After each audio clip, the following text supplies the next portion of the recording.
எனக்கு வந்து ஃப்ளைட் 5 மணிக்கு தான். ஆனால் 2 மணிக்கெலாம் வந்து இந்த லான்ச்சில் வந்து நான் உட்காந்துட்டேன். சரி அப்படியே வந்து உட்காந்துட்டு ஆஃபீஸ் வேலையெல்லாம் அப்படியே கொஞ்சம் நெட்டு தான் மட்டமாக இருக்குது. ஆஃபீஸ் வேலை அப்படியே கொஞ்சம் நேரம் பார்த்துட்டு இது பாருங்க, இங்கே அன்லிமிட்டெட் ஃபுட்டு எவ்வளோ வேணால் சாப்பிட்லாம் ஃப்ரீயாக. நான் வீட்டில் நல்லா சாப்பிட்டு வந்துட்டேன்றதுனால லைட்டாக தான் சாப்பிடுவோம் அப்படின்னு கொஞ்சமாக எடுத்துக்கிட்டேன். கொஞ்சம் வேலையை பார்த்துட்டு அப்படியே கிளம்புவோம் அப்படின்றதுக்காக தான் வெயிட்டிங்.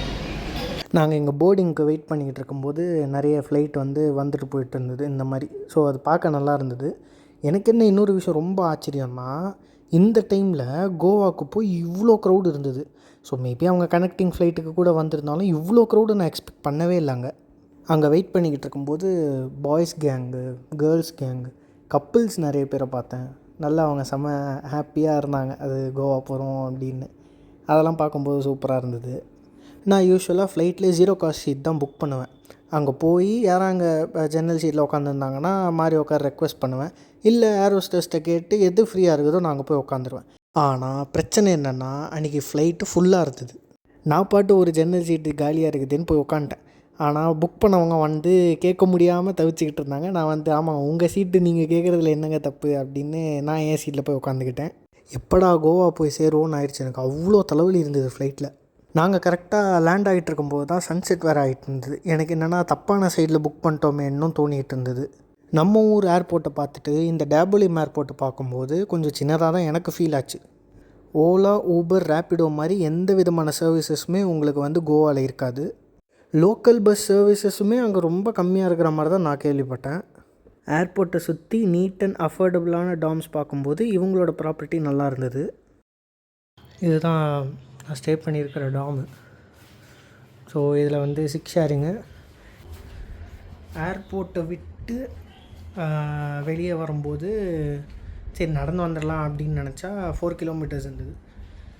யூஸ்வலாக வரும்போது சொல்லுவாங்கள்ல இந்த மாதிரி இது கேப் எடுத்துக்கோங்க, பைக் எடுத்துக்கோங்க அப்படின்னு. அப்போ வந்து ஒருத்தர் வந்து கேப் வந்து 500 அப்படின்னு. அப்போ நான் நடந்தே போய்க்கிறேன் அப்படின்னு.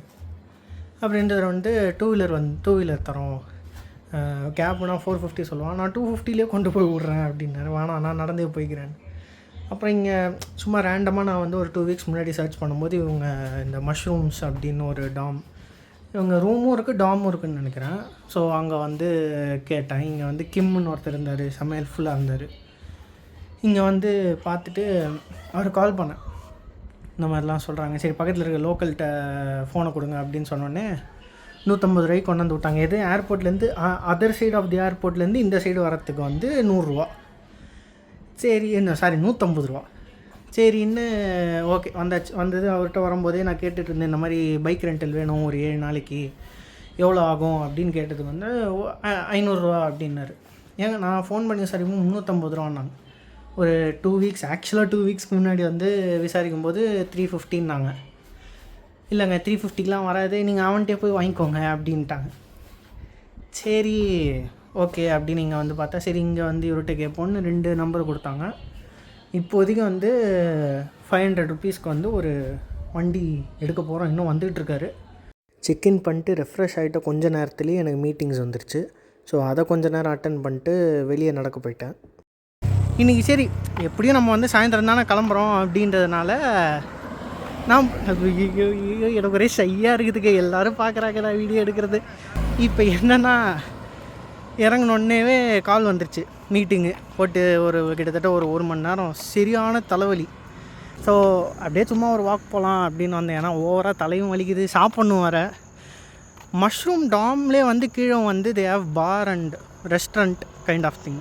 ஸோ சரி ஒரு தடவை சும்மா வெளில போய் சுற்றிட்டு அங்கே போவோமா இல்லைனா வெளில சாப்பிட்லாமா பார்ப்போன்னு சும்மா வெளில வந்தேன். வண்டியை ரெண்ட் பண்ணுறவர் வந்து கால் பண்ணி டாம்க்கே வந்து நான் வண்டி கொடுத்துட்றேன் அப்படின்னாரு.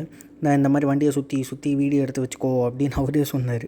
என் ஆதார் கார்டும் வாங்கி வச்சுக்கிட்டாரு. ஃபுல் ரெண்ட் அமௌண்ட்டும் பே பண்ணிட்டு பக்கத்தில் இருக்கிற இந்த ஃபாஸ்ட் ஃபுட்டில் சாப்பிட வந்துட்டேன். நம்ம ஊரை கம்பேர் பண்ணும்போது இங்கே கொஞ்சம் காஸ்ட்லியாக தான் இருந்தது. அங்கே அப்படியே அந்த பக்கத்தில் அந்த ஸ்ட்ரீட் ஃபுட் கடையில் சாப்பிட்டுட்டு இங்கே வந்து பார்த்தா இங்கே ஒரு நண்பர் இருந்தார். Bro say hi if you hi yes.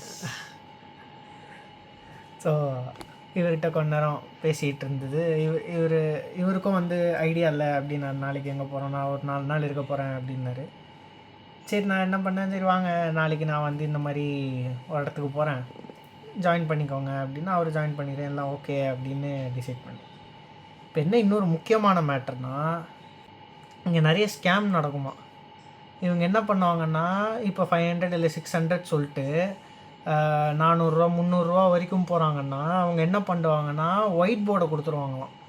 So அதில் என்ன பண்ணுவாங்க, இங்கே இருக்கிற இந்த போலீஸ் வந்து ஃபைன் போடுவாங்களாம். இப்போ டூரிஸ்ட் பீப்புள் எல்லாமே வந்து அந்த எல்லோ வித் பிளாக் தான் ஓட்டணும் அப்படின்னு ஒரு ரூல் இருக்குது. இன்னொன்று கம்பல்சரி ஹெல்மெட் போட்டிருக்கணும் அப்படின்னு. இப்போ நீ இது எதுவுமே இல்லைன்னா, இப்போ அதான் அந்த வண்டி அந்த பிளேட் வந்து டிஃப்ரெண்ட்டாக இருந்தது, ஒயிட் வித் பிளாக் அப்படி இருந்ததுன்னா ஓட்டுறவங்களுக்கும் ஃபைனு, ஓனருக்கும் ஃபைனாக இப்படிலாம் இருக்கும் அப்படின்னாங்க. ஸோ நீங்கள் வந்து நான் சொன்னல 350 ரூபா வரைக்கும் போயிருக்காங்க ஒருத்தவங்க அப்படின்னு. ஸோ மேபி அது ஸ்கேமாக கூட இருந்திருக்கலாம். ஸோ இங்கே அந்த அந்த பைக் கொடுத்தவரும் சரி, இங்கே இருக்கிற இந்த டாமோட அந்த ரிசப்ஷனில் இருக்கிறவரும் சரி, அவர் பேர் கிம், இவங்களாம் செம ஸ்வீட். இப்போ என்னென்னா, இப்போ நாளைக்கு நாங்கள் காலையில் வந்து ஒரு ட்ரெயின் பிடிக்கணும், வாஸ்கோட காமாலேருந்து 6:30க்கு குலிம் வரைக்கும் போகணும். இதுக்கப்புறமும் இந்த மாதிரி பேசிக்கிட்டே தான் இருந்திருப்பேன். பெருசாக எதுவும் பண்ணல. கோவா வந்து டாம் செக்இன் பண்ணிட்டு ஆஃபீஸ் வேலையெல்லாம் முடிக்கிறதுக்கே டைம் கரெக்டாக இருந்தது. அடுத்த நாள்லேருந்து தான் ஆக்சுவல் ரோலர் கோஸ்டர் ரைடே ஆரம்பிச்சிது. எக்ஸ்பெக்ட் பண்ணாததுன்னு நிறைய நடந்தது.